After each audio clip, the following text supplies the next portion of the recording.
Welcome to another edition of the Live from the Heartland show. I'm Michael James, and I'm your host this week for this week's edition, which is for the week of the 8th of April. And we are recording it on the 5th of April, the day after the big elections, not only in Chicago, but in Wisconsin and probably a few other places. Been a pretty good week. Some of you know that I have a photo exhibit up at Yuri Eichen, 2101 South Halstead. There's a closing on Friday night. Hope you can all come out. And off of this exhibit, I've produced a new book, which goes to the printer today. So you'll hear more about that.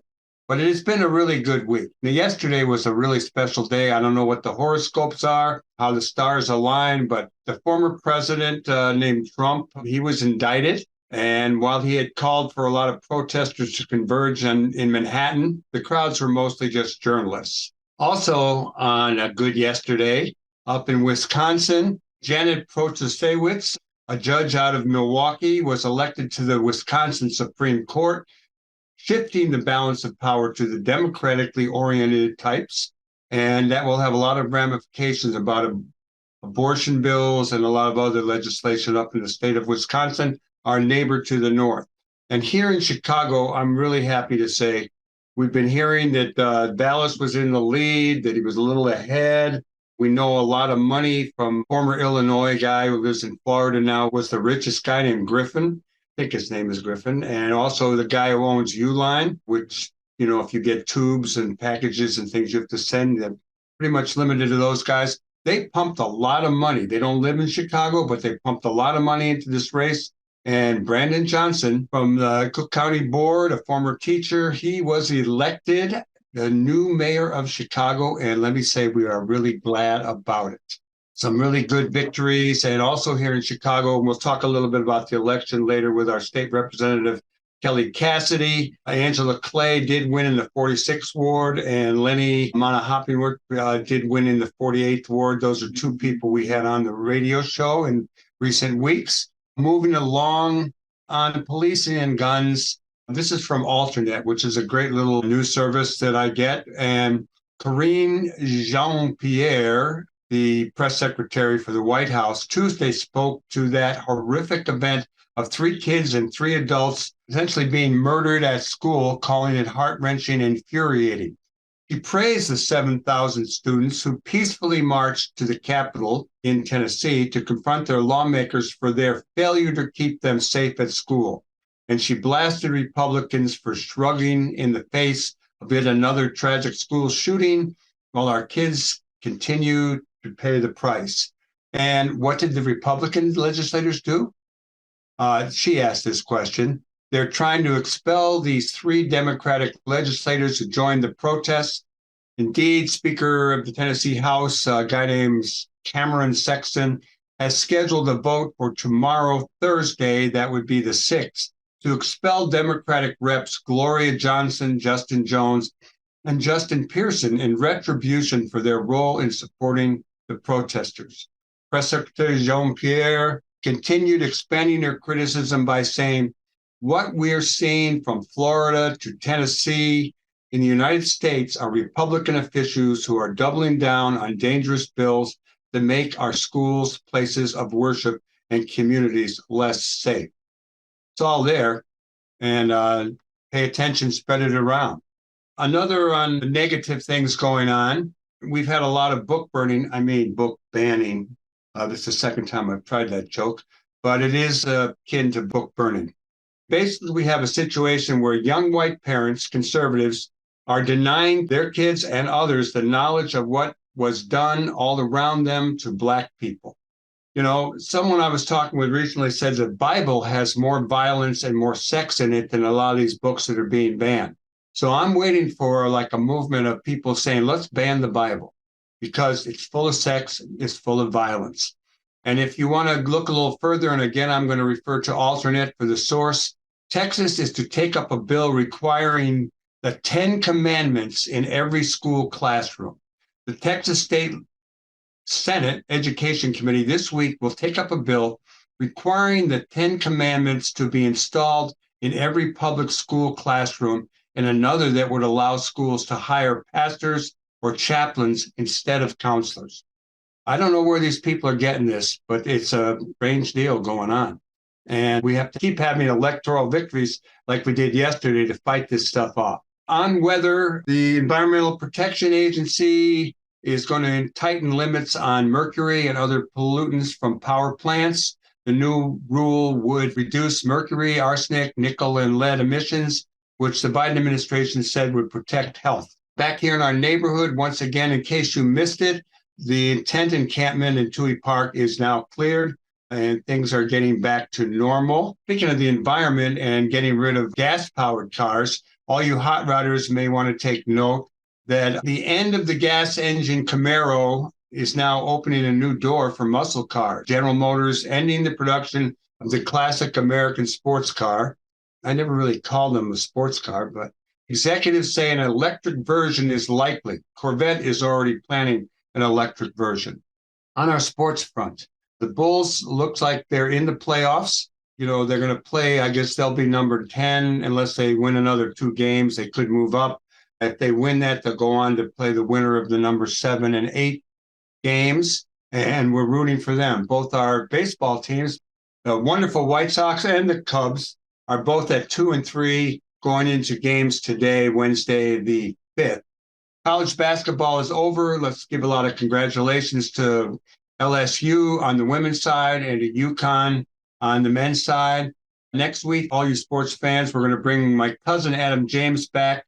He wants to talk about a film he's working in, but he also has a lot of sports knowledge, and we'll have a little session from Adam James. In case you missed last week's show, we hope you were out doing good, maybe campaigning. But as you probably know by now, you can listen or watch this show and earlier shows anytime you want at youtube.com/heartlandmedia/videos. It's also available on Spotify and Google Podcasts. It goes on Can TV, etc. But last week we had Angela Clay, who will be the new alderwoman of the 46th Ward.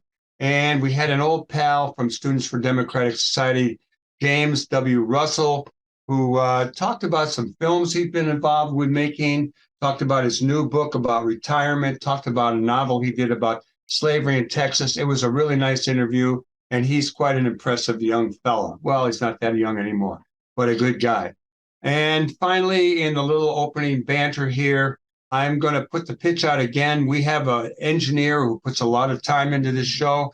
I am paying him out of my pocket, not making enough money to do that. So we are taking small donations, and we have some door prizes, so to speak, for anyone who wants to donate. So contact me, Michael, at fatback@aol.com if you care to make any kind of donation.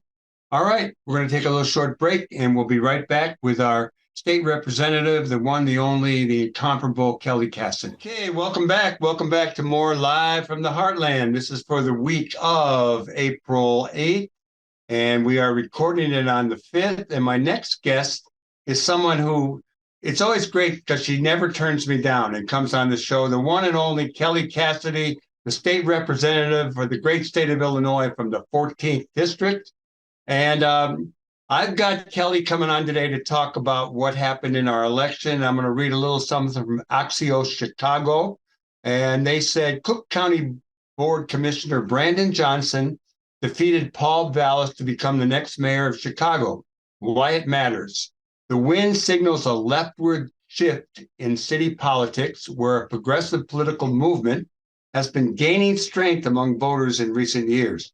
It also reflects the power of the Chicago Teachers Union, whose early support of Johnson catapulted the former teacher and union organizer from an unknown candidate to mayor-elect. Anything you want to add to that, Kelly Cassidy? And good afternoon to you. Good afternoon to you.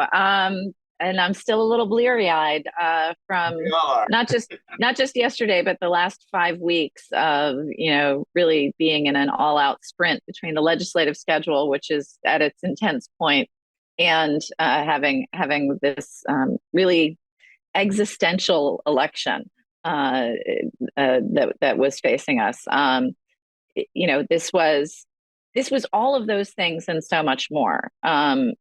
For myself as a member of the LGBTQ community, there was an existential threat in Paul Vallis. And I think that, the other thing that we did in not falling for his sleight of hand was reject what we're seeing around the country where people get to make up their own truth, right? This is a guy who went on Dan Proft's radio show, who said that the head of Awake Illinois it should be governor. That right there, that chunk right there is folks that are responsible for the vast majority of my death threats, right? And this guy was cozying up to them, but then wanted us all to believe that it was just, it was nothing. It was, I didn't mean it. When he has spent the last 3 years denying science and aligning with folks who want to erase trans folks from existence, and expressing his personal opinions on abortion as he is fundamentally anti-choice, and he's a Republican, he said, and we were all supposed to ignore that and accept as fact that was just that don't pay no attention to the man behind the curtain. So I'm proud of Chicago for rejecting alternative facts too. I think it was great. We just didn't know how it was going to go. We had this fear that maybe we weren't as progressive as we were becoming. Yeah. We have had, this will be our fourth African American mayor. And, all of a sudden out of nowhere comes Vallis, who kind of screwed up school systems here in Chicago, in New Orleans, Bridgeport, Connecticut, and they kept pushing how he's the real Democrat. Right. You went all out for Brandon Johnson, but you didn't start there. You did support in the primary our outgoing mayor, Lori Lightfoot, and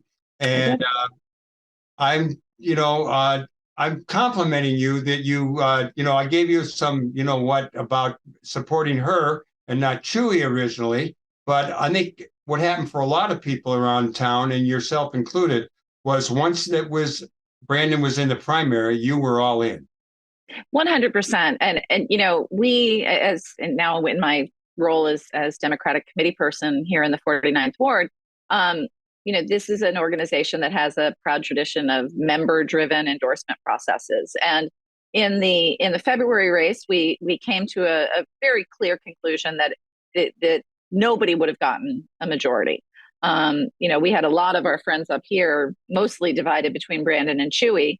Lori has been my friend for 30 years. Not gonna abandon her when she's down. So that was kind of the easy part. Then we get through the February election, and we convened as a board to decide how to move forward. And we decided to endorse the Democrat because we're a Democratic organization. So this was one that there's no membership vote on every general election either. When somebody comes out of the primary, they're the winner. And, in this instance, it was pretty clear who the Democrat was. Right on. There were a few Democrats that we had a lot of respect for that came out for Vallis. I mean, I'm going to put their names right out there. We have Bobby Rush, who was the Minister of Defense of the Black Panther Party, who has now become a Christian. We had Pat Quinn, who I've always liked Pat. He's a maverick kind of a guy, but he came out for Vallis. And then Dick Durbin, who's looking a little older than I remember him. Although I did see him recently, he looks like he did then too. I was blown away that he came out and supported Vallis. Your take on these people, particularly, any of the three that I've mentioned, and there are probably other people who came out and supported Vallis rather than Brandon Johnson, and who knows what they're doing today or in the future. Yeah, I will say, one of the most striking things as folks, as endorsements were rolling out was how many times former had to be used to describe an endorser of Mr. Vallis. There's the Bill Clinton line, don't build a bridge to the past, show a path to the future. So that was pretty striking. There were a lot of head scratchers among those endorsements. I can't really pick for Bobby Rush to have done that. We all have our reasons for doing the things we do, right? That one puzzled me. Right. The Durbin thing, like he comes from a more moderate place. He has been great on most of the progressive policies that we care about. My first lobbying interaction ever in the state when I started working here was him defending an abortion ban based on voting his district. He was a downstate congressman at that point. And so like I think we have to remember, your roots are your roots, and he is fundamentally more moderate. And so that one honestly was a little less surprising to me. The for me, and this is personal, super personal, but the folks from the gay community who not only endorsed Vallis, but were among the trolliest trolls I encountered as I was pushing. Are you talking about Tony? Well, Tunney and others, Tunney didn't ever troll me. Like, we have a long relationship. We understood we were in different places. But the anytime I tweeted anything about the campaign or posted on any of my socials, this cadre of white gay men would come out yelling at me about destroying the city. When in reality, as I said before, this man has laid down with the people that are responsible for the majority of the death threats in my state police file. Like, that is disqualifying. And, I said when we passed marriage equality, you don't get to take your cake and go home. And, that's what these folks did. They got theirs, right? We have civil rights, we have marriage. They don't care necessarily maybe that trans kids are under attack in every state around us. They don't care maybe that, that a bakery that's had a drag brunch has been terrorized for months. That matters to me. And so those were among the most disappointing endorsements for me, frankly. Yeah. Well, the other thing is who gave the money. I mean, clearly. Right. The DeVos money and all. Yeah. I mean, it was. Yeah, we had Betsy DeVos, who was the Secretary of Education under the last president and is a terrible person. She came in with a bunch of money. You had Uline, who I think probably lives in Lake Forest, but I don't know where the company is. I think they're in Wisconsin now, actually. And then you had, what's the other one that was, we had the Griffin, who moved out. Money as well. Yeah. And they put all this money into, and that's why I don't know. What were they expecting from it, right? That's what you got to wonder. That's why people I wonder about Durbin. And, that money was coming from clearly the enemies of the people in the state that he has represented. And then, anyhow. Yeah. And it's interesting. Like, I've never been a person that there's a difference between who you accept contributions from in small ways, right? Like, if I get tobacco money, for example, lots of people send tobacco money back. I donate it to a charity that provides healthcare. I'm not giving them back their money. What brand of tobacco is supporting you? In the past, I've gotten, I can't even remember the names, but various associations that represent that stuff. You'll get a check out of nowhere. What do I do with this? I'm not going to put it back in their pockets. I'm going to make some good happen out of it. So there's that kind of like donor analysis. But when somebody is investing so heavily, you got to wonder what they think they're getting for it. Yeah. Well, it's clearly, I'm glad they lost on this one, and I hope they keep losing on it. Kelly Cassidy, let's talk a little bit about what it means to have Brandon Johnson as our new mayor. He had a lot of union support, but clearly not all unions. There were some trades. Well, there's kind of the traditional break between public sector unions and the trades. We see that. Usually it's more subtle, but you do see those divisions. He also stressed over and over that it was a multi-religious, multi-ethnic, multi-race, cross-age, multi-age. He talked about roots with Harold. I mean, Chewy took a lot of hits for talking too much about Harold. Brandon probably saved it till the end after he was nearing the finish line. Yeah. Victory. But, he talks a great game. I had never really heard him give a speech till last night. He was pretty impressive. Yep. He had to be pretty happy that he had pulled this out.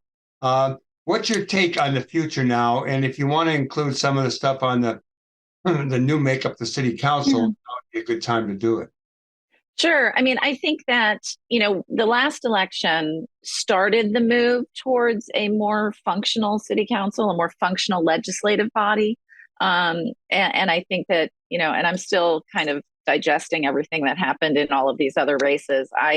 I've made a very, very conscious decision that I was not going to engage anywhere but in our home ward, because I felt like it was so important that we get as many people out to vote and make sure that we reactivate the folks that might have been disaffected by the February election.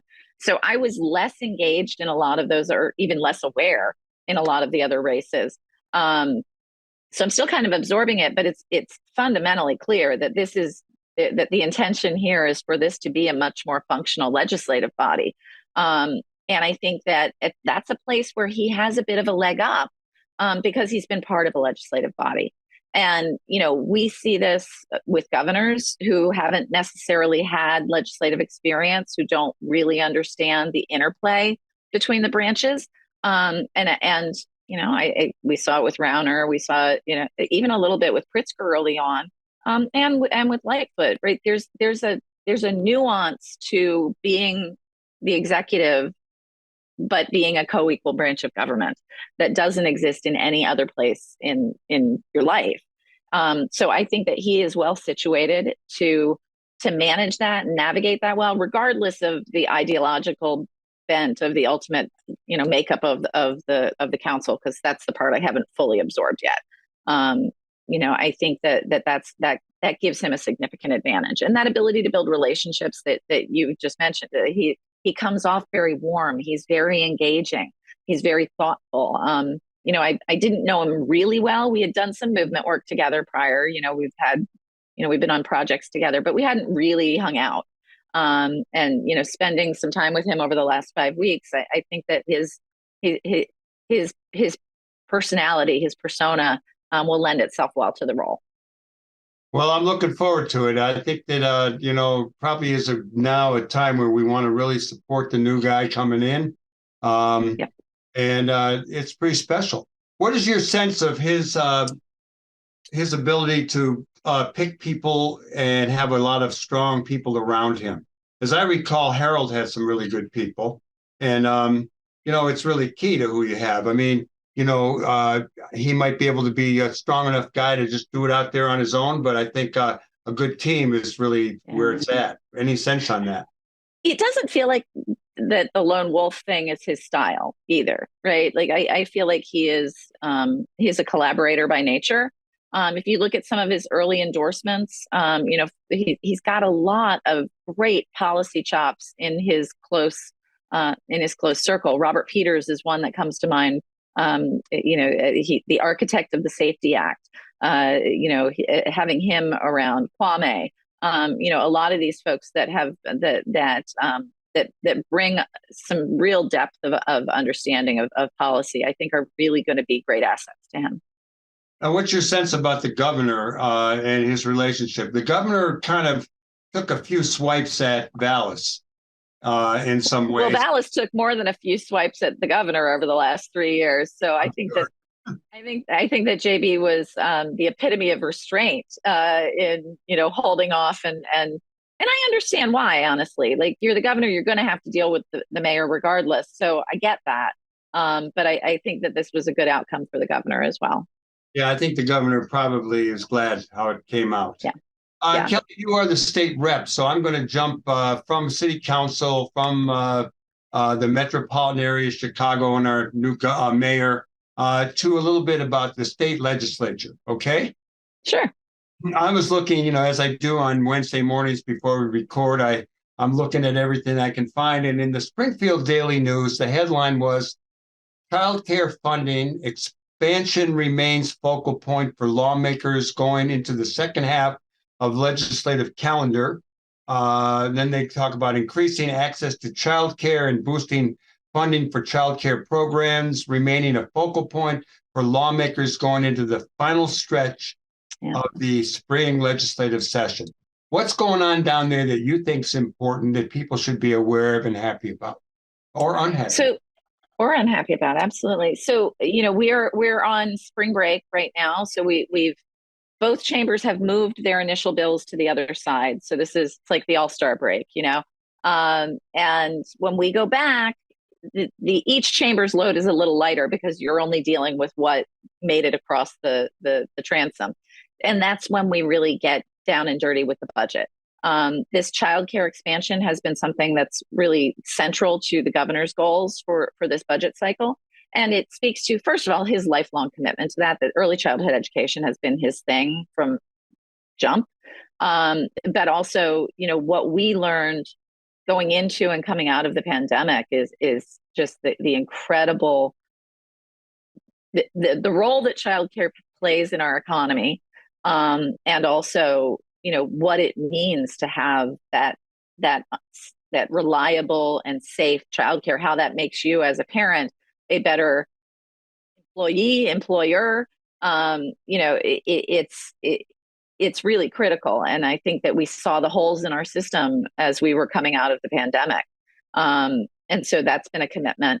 We're also, moving forward on figuring out how we're going to come out of this period of relative wealth with the federal relief dollars and what programs might get hit by that. So this is going to be a challenging budget year. Our revenues are still strong. But we've been very, very lucky to have these buckets of federal money available to help fill some of the gaps. So it's going to be a challenging budget. We're looking at lots of policy changes coming along. We're still dealing with sort of the pent up policy changes that we didn't get to during the pandemic. So there's some good stuff coming through. My favorite bill of the year is my natural organic reduction bill, which is otherwise known as human composting, which will permit funeral directors to provide this very low carbon footprint way of dealing with your remains after death. So that's been a really fun bill to work on. It's the coolest thing about this job is you get to learn about stuff you never would have otherwise.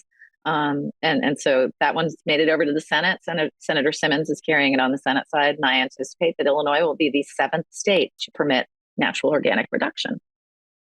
All right, Kelly, that's something else. I like the sound of it, natural organic reduction. It's really, really cool. And I know we're over time, so we can talk about it more at another one if you want. But it's a very, very cool process. I'm going to ask you one more question. Our friend Dave Kraft from the Nuclear Energy Information Service, he put out his action alert. He's been pushing this heavy, and we had him on the show recently. He says, you have 14 days to help stop new nuclear power plants from coming to Illinois. He wants us to call our state reps before April 18th. Just pretend I'm calling you right now. Consider myself called. And urging opposition to SB 0076, a bill that repeals Illinois nuclear reactor construction moratorium. On March 30th, that was opening day for the White Sox and the Cubs, the Illinois Senate voted 39-13 to repeal the Illinois 87 nuclear construction moratorium. Bill SB 76 now returns to the Illinois House for a vote sometime after April 18th. It is now up to you, to me, all of us, to prevent new reactors from being built in Illinois. 14 days to get the job done. Be less from the day this is actually aired. What's your take on that, Kelly? So this kind of speaks to that same breakdown we talked about with regard to the trades and the public sector unions. This is something that the trades want. And so a lot of the moderate Democrats are into it. Regardless of the environmental question. And then you get all the Republicans and suddenly you have a majority. On the House side, the lead sponsor actually came to me and he was walking around with a roll call as we do. And he informed me that the speaker had told him that he would not be able to call his bill unless he could show that there were 60 Democrats willing to vote for it. And as he started to approach me and started to talk about his bill, he went, "Oh, never mind. You're not going to be okay with this." One of the things I've learned is, the way the bill is written, it sounds a little bit innocuous. They talk about these mini reactors at which, if you're open to such a thing, it might be able to make it sound a little less scary. But the reality is anywhere. So this could be used as a camel's nose under the tent, foot in the door, or whatever thing you want to call it, to get back to full nukes. And for the people with those in their districts, that's a ton of jobs. And I see when those issues come up that very often my colleagues are between a rock and a hard place when you're talking about an employer of 1,000 people in your district. What are you going to do? So that's where it gets complicated for some of my colleagues. Yeah.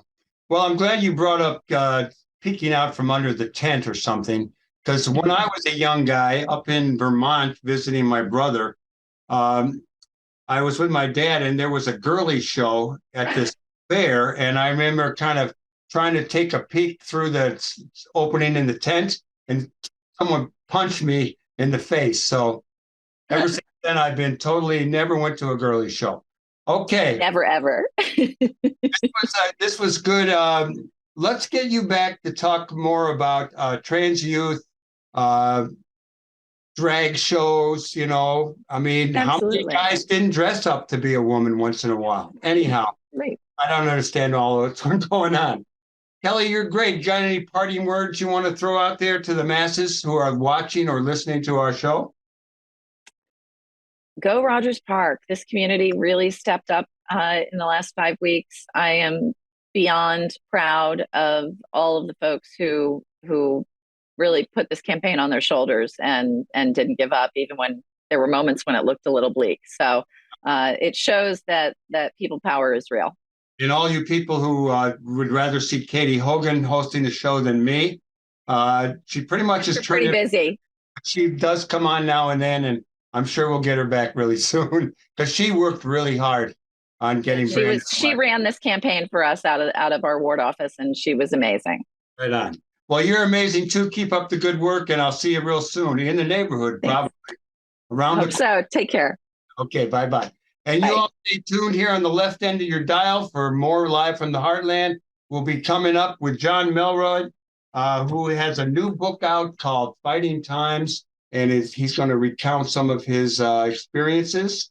And we'll talk about a few other things too. Be right back with more Live from the Heartland. I'm really honored to bring on someone who, I don't know if we met each other in the past, we've known about each other, Jon Melrod. And Jon is a longtime activist. He's now a lawyer, and he's also an author. He has a new book out, which I have read some of. It's called Fighting Times, Organizing on the Front Lines of the Class War. And Jon went to University of Wisconsin in Madison, and when he got out of there, before he went on to become a lawyer about 14 years later, he went into the shops, probably Kenosha, Racine, Milwaukee. He could tell us about it.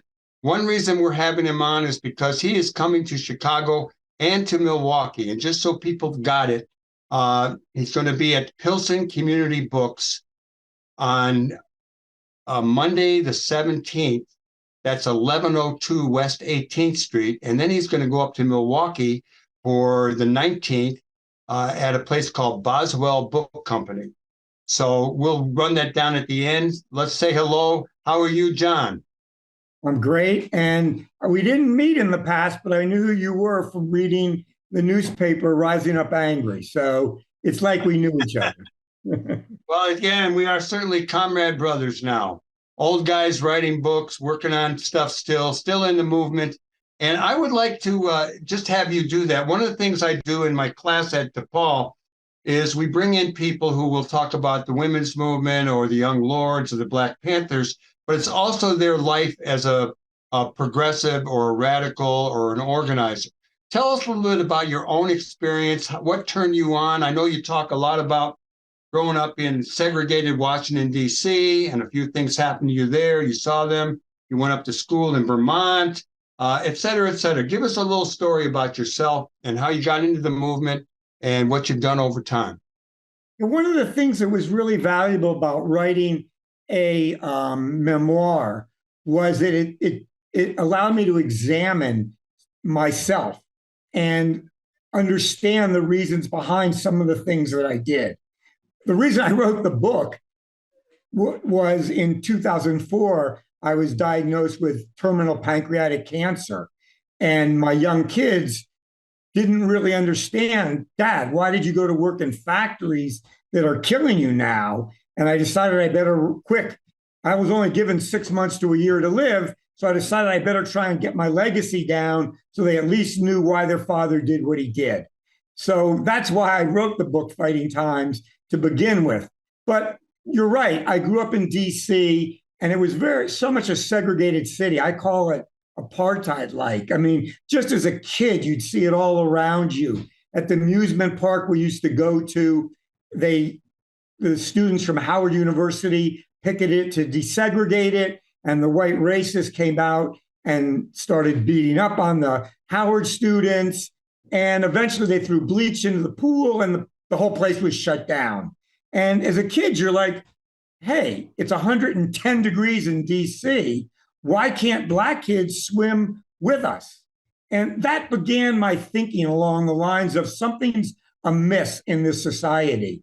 And then in 1964, when the police in Mississippi and the Ku Klux Klan murdered 3 civil rights workers, Schwerner, Cheney, and Goodwin, even though I was only a 14-year-old and then a 15-year-old, I said, that could have been me. I better do something about it. And I went to work in the civil rights movement in DC at the Student Nonviolent Coordinating Committee.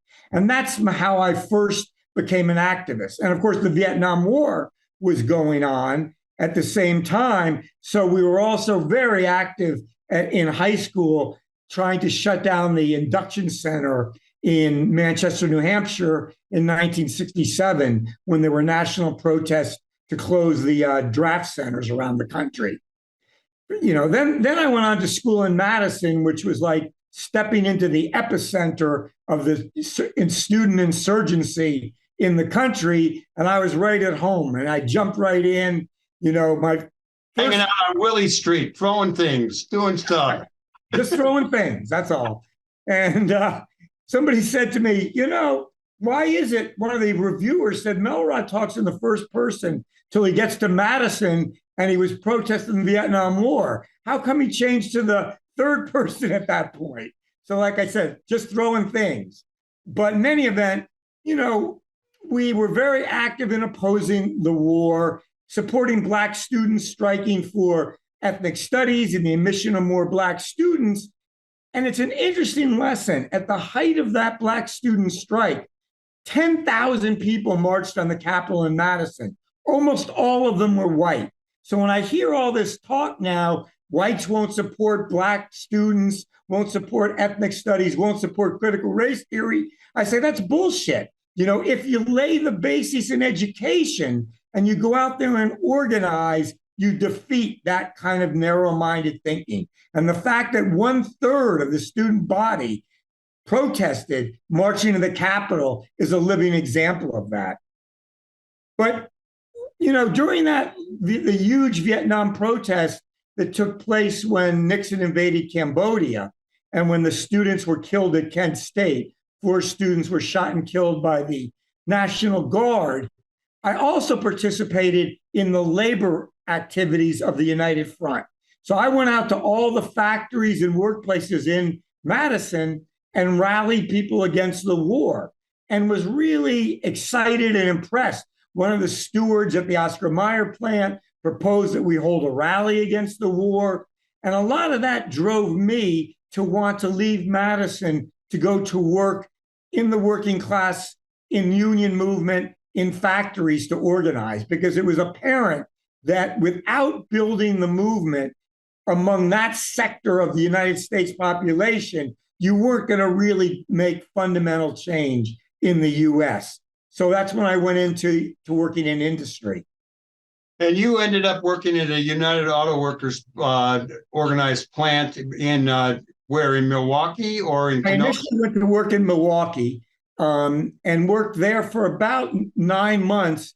And then we had led some very big struggles. Those were the days when there were so many activists, Black and Latino, coming back from Nam. And there were, young white kids who were kind of Woodstock generation. So we were really rebels. And when they tried to force us to work overtime, I found the contract provision that said it was voluntary, and we spread the word. They couldn't get a workforce. Then when they added 3 cars an hour to our job every hour without taking any work off, we organized the first mass fight against speed up of the assembly line. And what was remarkable was that the old guys became active because they had been fighting this their whole lives. And they taught us how to what we called ride the line, which meant you didn't leave the car you were working on until you finished your whole job with the added work. And that pushed the next guy out of his job station and the next person further out of theirs. So the cars weren't getting built. They were all being pushed off into the repair holes until we beat the company. They took work off the jobs. They hired more people off the streets, and we beat the speed up. Well, at that point, the company freaked out, went to the FBI and said, hey, we got this guy Melrod, and he's causing all kinds of problems, raising hell, forming a caucus in the union. What do we do? And I've got the FBI memos up on my website. If people go to it, it's just jonathanmelrod.com. The FBI told him, get rid of him. This is going on all over the city in factories. These are people from the Revolutionary Union, and, you got to discharge him. Well, a couple of days after that memo was written, security guards came up with the head of labor relations, and they picked me up off my feet because I refused to leave, and they dragged me down the assembly line. People were yelling to sit down because nobody had ever been fired at that plant for fighting, working conditions and speed up. But they threw me out of the plant onto the sidewalk. And I remember looking up and saying, someday I'm going to be back here and I'm going to prove to you that David can beat Goliath. And it took me 2.5 years, and it took me a real battle at a union meeting where we called for a strike vote, but the International came in, quashed it, said to people, you don't want to lose your jobs for this young radical. And the president, even though we had won the vote, ruled that we had lost it. Then I went to the National Labor Relations Board, and it took 2.5 years till I went to the 7th Circuit Court of Appeals in the Chicago area that ordered me back to work, and I went to work in the Kenosha AMC plant.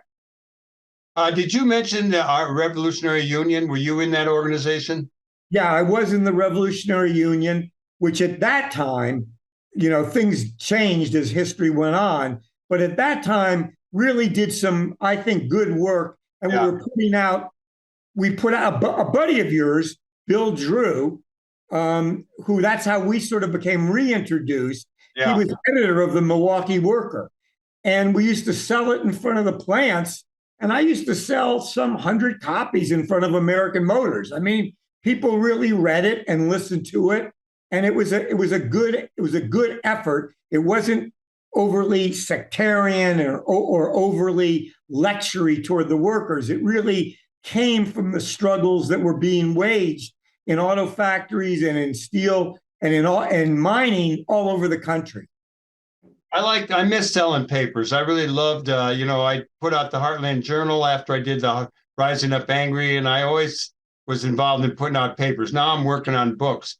But you did mention, we're talking United Auto Workers, and I have a very good friend who I went to college with, Carol Travis, whose father was fighting Bob Travis, who led the Flint strikes. And there is a book called Midnight in Motor City, I think, which I read about that. He was a customer at the Heartland. But I'm wondering if I could get you to talk a little bit about the United Auto Workers today. I always liked them. I gave a talk once with Dr. King and Emil Mazie from the United Auto Workers. I grew up as a kind of liberal guy like in the Ruther brothers.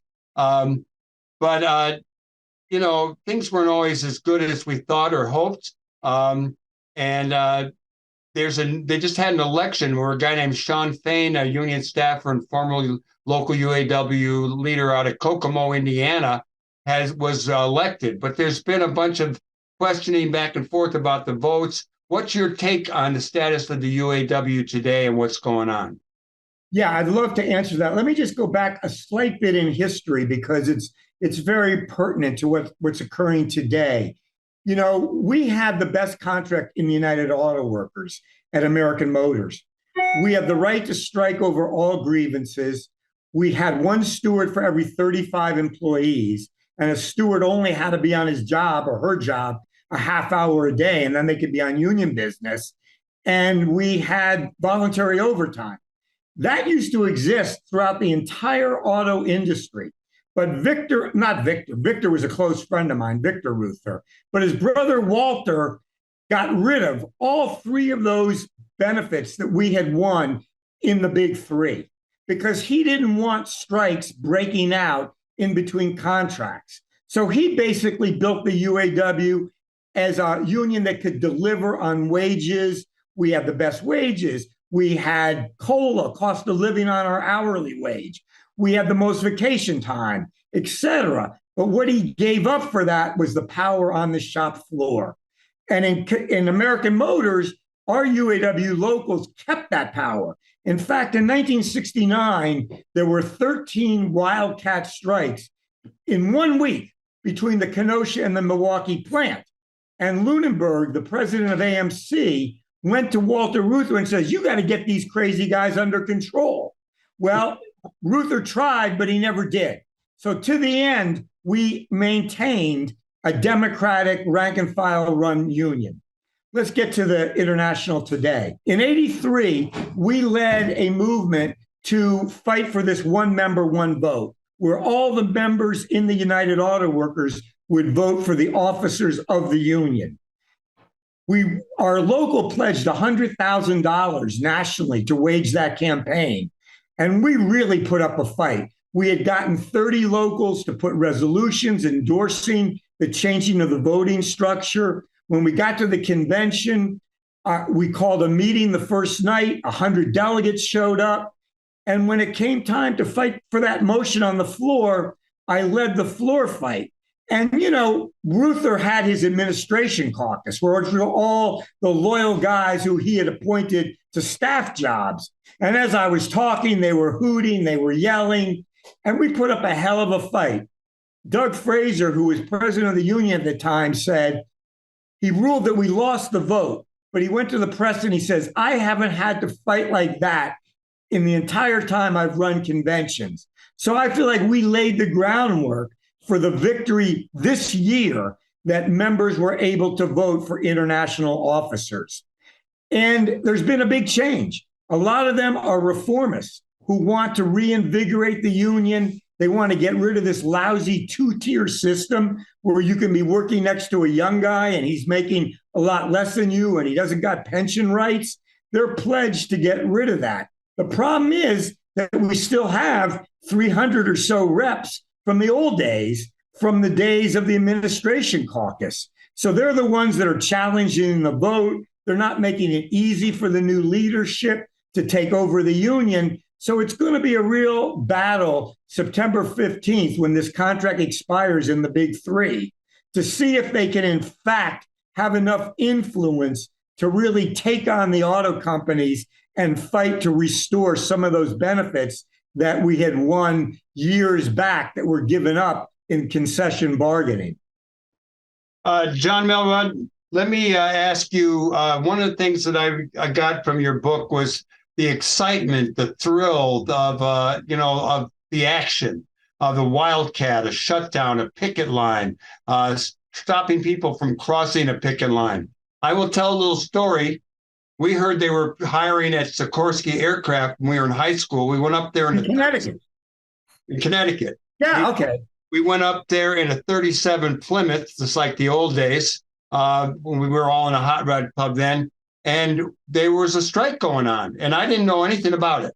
And we crossed over, filled out our applications, and when we came back out, they hit the car with signs and yelled at us. And I remember going home and talking to my dad. And I said, what was that? So I've never crossed a picket line since. There you go. But why don't you share with us maybe a little story about the kind of the thrill of the action, something that happened that you want to tell us about? Yeah, to understand the thrill of the action, you've got to understand the misery of every day humping the assembly line. I mean, it is a mind numbing, physically exhausting, just difficult experience. And you're chained to that job. It's one car a minute, all day, every day. And the boss has complete control over your life. You got to raise your hand to go to the bathroom. You know, you got to raise your hand to go to the nurse. So you're at their mercy day to day. And that's what people have to put up with on the job. But come contract time, we'd organize people. Let's walk out at midnight when the contract expires if we haven't won everything that we want. And that doesn't just happen spontaneously. We'd organize on the second shift. We'd give out to these Black Motorcycle Club guys whistles. The minute the contract expired at 12 o'clock, they'd be blowing those whistles. They'd be chanting, walk out on strike, and out would stream thousands of people. And the excitement, the feeling of freedom that you broke the chains, even if it was for that moment, was exuberant. You know, people just felt like we have power. That's the collective feeling that you get in a strong union, in an industrial setting, when you stand up to the boss, which you can do. Anyone can do it. And that's why I hope people come hear me at Pilsen on the 17th. It is the 17th. Yeah, Monday the 17th. Yeah, because we're just touching on the book right now, not even getting in to the most fun stories. Well, I didn't read all of it. I read some of it, and I really am enjoying it. Why don't you, as we go out, we're going to give the places you're going to be while you're in the Midwest. But why don't you tell us your assessment of the labor movement today? And there's a lot of activity. You know, it's not quite like United Auto Workers as much as a Starbucks, et cetera, but there is motion to organize people. And it's happening all across the country. Talk a little bit about that, Jon. Yeah, I'm really excited. I didn't know at 72 I'd feel reinvigorated about the union movement. But because of my book, I've gotten to meet organizers who have gotten my book and then Instagrammed me or texted me at Starbucks, at Trader Joe's, where they just had a march on the boss in Oakland to present their union cards that they won an election. I'm working with some of the people at AOL. I mean, I've really gotten to meet these young militants that are revitalizing the union movement. And I'm pretty excited about what they're doing. They've got a politically broad mind. They look at it. They don't just talk about we need better pay. They talk about we need to save the planet. Right on. So they look at it as a struggle, an existential struggle for us that we need to wage on many fronts. So it's a pleasure for me to see them excited about my book. And I'm equally as excited about being able to work with them, which I do every week on a regular basis. You're going to be at a bookstore called the Pilsen Community Books, 1102 West 18th Street on Monday, the 17th. Is that right? That's right, at 7 o'clock.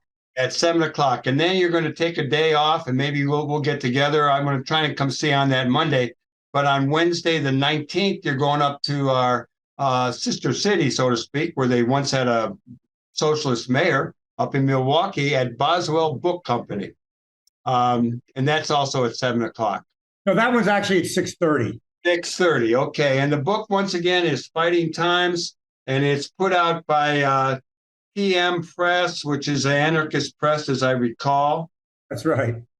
And you got anything else you want to share? We got about a minute left. Go give us a little enthusiastic rap, a little bit of whatever you want to share.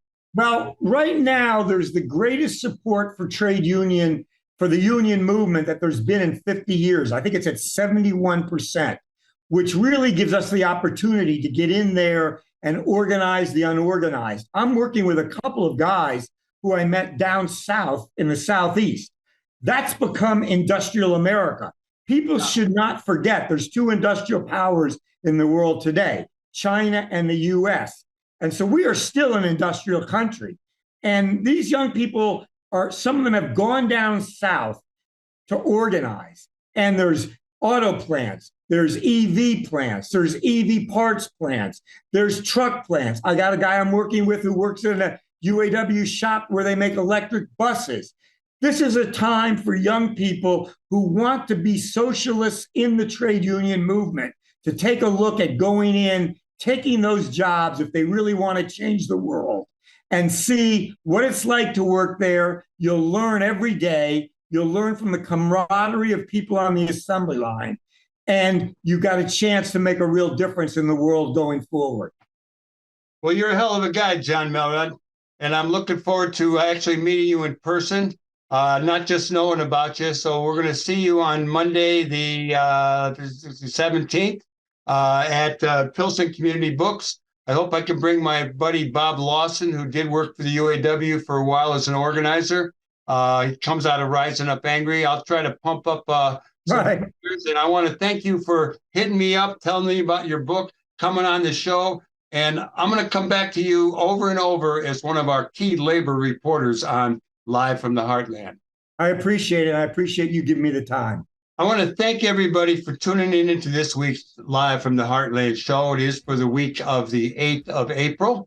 We will be back next week. And just so you remember, you can always get this show not only aired and streamed on Saturday morning on WLUW, but it's on Google and Spotify podcasts, and it's on CAN TV on Thursday nights at 9 o'clock, channel 21, and you can always get it at youtube.com/heartlandmedia/videos.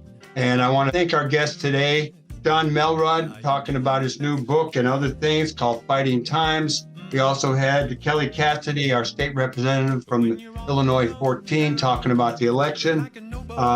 We got a lot of guests coming up. We've got Koya Paz coming up from Free Street Theater, Gordon Mantler on a book on Harold Washington and the multiracial promise. Who knows? We got a lot of people out there. I want to thank Al James for engineering the show. I want to thank co-hosts sometimes Katie Hogan and Tom Clark, and our musical producer Lynn Orman. There's a lot to celebrate. We've had some victories. We'll have more as long as we keep working hard. You need a lot of information to do that. We'll keep it coming. All power to the people.